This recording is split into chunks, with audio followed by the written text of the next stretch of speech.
Welcome to The Explainer. Today, we're diving into some really cool material on modern dog training. We're going to unlock a new and, honestly, a much more joyful way to communicate with our four-legged friends. So let's just start with this idea right here, because it really reframes the entire goal, doesn't it? This isn't just about getting your dog to do stuff. It's about building a real, honest-to-goodness partnership. And that right there, that question is the key. What if you stopped thinking about it as giving orders and started thinking about it like a two-way dialogue? I'm telling you, that one little shift changes absolutely everything for both of you. Okay, so let's jump right into this new way of thinking. We're going to leave behind all those old, outdated ideas about dominance and correction, and instead we're going to explore something way more collaborative. You see, the core idea here is that training is a shared game. It's supposed to be fun. It's an activity that actually makes that connection between you and your dog stronger, making the whole learning process something you both actually look forward to. So, how do we actually build this amazing partnership? Well, it all starts with a proven scientific principle, one that explains how pretty much all animals, including us, learn new things.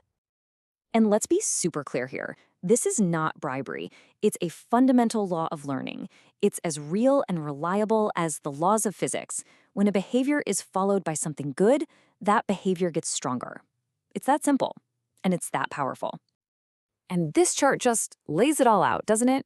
With positive reinforcement, you add something good to make a behavior happen more often. The alternative, positive punishment, adds something bad to make a behavior happen less. And just look at those outcomes. One builds a dog who's excited to work with you, and the other, well, it can create fear and anxiety. We're trying to build a dog who's eager to learn, not one who's just afraid of messing up. Okay, so precision is absolutely key here. How do we tell our dog exactly what they did to earn that treat? For that, we use this amazing little tool called a marker signal. Think of it just like this, a camera shutter for their brain. And the whole process is this simple three-step dance. Your dog does something, sits, touches your hand, whatever. The very instant they do it, you click or say yes.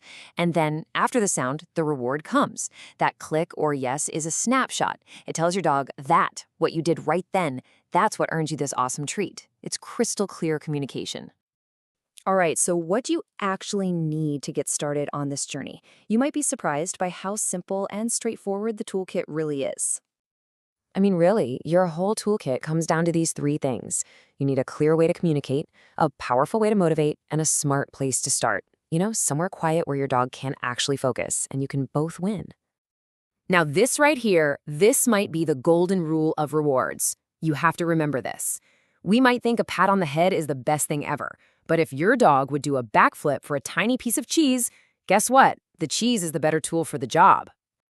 And the really smart trainers, they think about rewards like a pay scale. You know, you use their regular kibble for easy stuff they already know, but you save the really good stuff, the jackpot rewards like chicken or liver, for those big breakthrough moments, or for when you're trying to work through some really tough distractions. Okay, so we've got the tools, we understand the science, but how do we actually put it all together? How do we get from a simple head nod to something really amazing? Let's check out the progression. You know, training follows a really logical path. It's just like anything else. You gotta learn to walk before you can run. These foundational skills, like a simple touch, they become the building blocks for all the much cooler, more complex behaviors you'll teach later on. So let's make this super concrete. We're gonna break down a foundational trick right now that is so easy to teach, and you'll find it has dozens and dozens of uses. And that's literally it. You just hold out your hand, the second their nose touches it, you click, and then you treat. After just a few tries, your dog totally figures out the game. Hey, when my nose touches that hand, I hear that fun sound, and then I get a snack. It's that simple, that powerful, and it's a really fun way to start the conversation. Okay, now let's pull back and look at the big picture, because this whole approach completely changes what we even think training is supposed to be. And this leads us to the real payoff here. It's this idea that we can just take all the pressure off of serious training just by reframing the whole thing as one big game. And here's the absolute kicker. From your dog's point of view, there is zero difference between a useful behavior and a fun trick. That touch cue we just talked about, sure, it can be a fun party trick, but it can also be a vital tool to teach your dog to willingly touch a veterinarian's equipment, making vet visits less scary. The line between tricks and obedience is totally a human invention. To your dog, it's all just one big fun game of, hey, what can I do to make my human click and give me a treat? And get this, here's a little fact that might just blow your mind. Just 15 minutes of these focused brain games can be as tiring and satisfying for your dog as a much, much longer walk. It's an incredible way to enrich their life because you're tapping into their need for mental work, not just physical exercise. And that really is what it's all about. This isn't about creating a perfect little robot. It's about nurturing a confident, thinking animal who is an active, engaged partner in your life. One that's connected to you through a bond of trust, clear communication, and a whole lot of shared success. So we'll end on this thought right here, because every single training session, every single interaction, it's a chance not just to teach, but to listen and to learn from each other.